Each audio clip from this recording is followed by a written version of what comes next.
សួស្តីបងប្អូនទាំងអស់គ្នាយើងជួបគ្នានៅក្នុងវីដេអូនេះម្ដងទៀតហើយដែលយើងចូលចំណុច 1.3 ដែលនិយាយពី vector ផ្ទុយគ្នាអូខេបងប្អូនបានសិក្សារួចហើយនៅក្នុង 1.2 នៅក្នុងវីដេអូមុនដែលនិយាយអំពី vector ស្របគ្នាអញ្ចឹងបងសូមរំលឹកទីដែរថា vector ស្របគ្នាវាត្រូវមានលក្ខខណ្ឌប្រមាណមាន3ទេទី1គឺត្រូវស្របគ្នាឬមានទម្ររួមទី2នោះគឺអីគេគឺវាត្រូវមានទិសដៅស្របគ្នាឬក៏ទិសដៅដូចគ្នាទិសដៅដូចគ្នាសំទោសទិសដៅដូចគ្នានិងទី3នោះគឺវាមានប្រវែងស្មើគ្នាហើយដែលឡែកនៅក្នុងចំណុច 1.3 នេះគឺវាស្រដៀងគ្នាទៅនឹងចំណុច 1.2 ដែរទេអញ្ចឹង vector A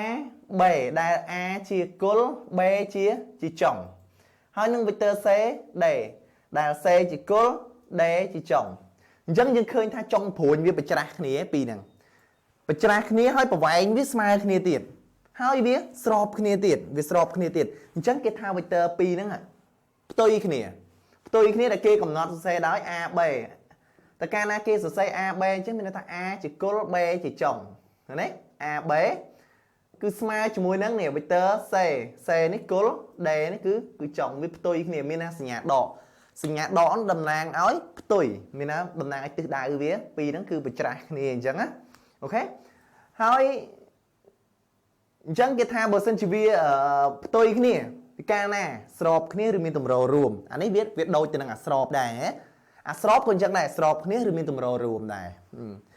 ចំណុចទី2ទិសដៅវាផ្ទុយគ្នាអូខេបើខុសពីអាស្របតិចអាស្របទិសដៅវាដូចគ្នាទៀតណាតែអានេះអត់ទេនៅពេលផ្ទុយគ្នាទិសដៅវាត្រូវផ្ទុយគ្នាដែរទី3ប្រវែងស្មើគ្នាអូខេអានេះវាដូចទៅនឹង vector ស្របគ្នាដែរអញ្ចឹងសរុបមកវិញរវាងទី 1.2 ហើយនឹង 1.3 នេះអាមួយស្របអាមួយផ្ទុយហើយអ្វីដែលខុសគ្នានេះគឺខុសគ្នាតែទិសដៅទេទិសដៅអាមួយគឺស្របវាស្របគ្នាទៅបើសិនជាទិសដៅ vector 2នឹងផ្ទុយគ្នា vector 2នឹងផ្ទុយគ្នាទៅហើយ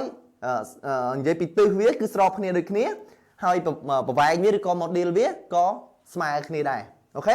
អញ្ចឹងបងសុំឧទាហរណ៍ជាលេខដូចឧទាហរណ៍ថា vector AB អីចឹងAB ស្មើ2អូខេមានន័យថា vector AB ហ្នឹងvector AB នេះស្មើ2សំទោស vector AB នេះស្មើ2ហេហើយ vector CD នេះស្មើ2អូខេបើសិនជាករណីនេះគេថាអញ្ចឹងបើសិនជាករណីហ្នឹងណាគេថា AB ហ្នឹងវាស្មើជាមួយនឹង CD អានេះបងឧទាហរណ៍ជាលេខបើសិនជា AB របស់យើងស្មើជាមួយនឹង2 CD របស់យើងស្មើជាមួយនឹងដក2អញ្ចឹងយើងឃើញថាម៉េចអា2នេះ vector ហ្នឹងមានប្រវែងស្មើគ្នាមិនបានដឹងថាស្មើគ្នាអានេះមាន model 2នេះនាំឲ្យ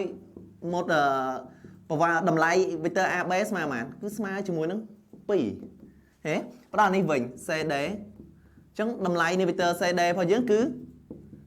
តម្លៃនៃខណ្ឌនៃដក2អញ្ចឹងស្មើ2ដូចគ្នាហេវាមានតម្លៃស្មើគ្នាតែនិយាយពីទិសវិញអានេះបូកអានេះដកឃើញវាបញ្ច្រាស់គ្នាហ៎អញ្ចឹងតែកាលណាវាបញ្ច្រាស់សញ្ញាគ្នាអញ្ចឹងគេថា vector AB ហ្នឹងគឺវាផ្ទុយពី vector CD ហើយអញ្ចឹងឧទាហរណ៍ទាំងពីរនេះគឺបង្ហាញពីចំណុច 1.2 និង 1.3 បងខំដល់បងប្អូនយល់កាន់តែច្បាស់ពីវាបន្ថែមទៀតអូខេយើងជួបគ្នានៅក្នុងវីដេអូក្រោយជាបន្តទៀតសូមអរគុណ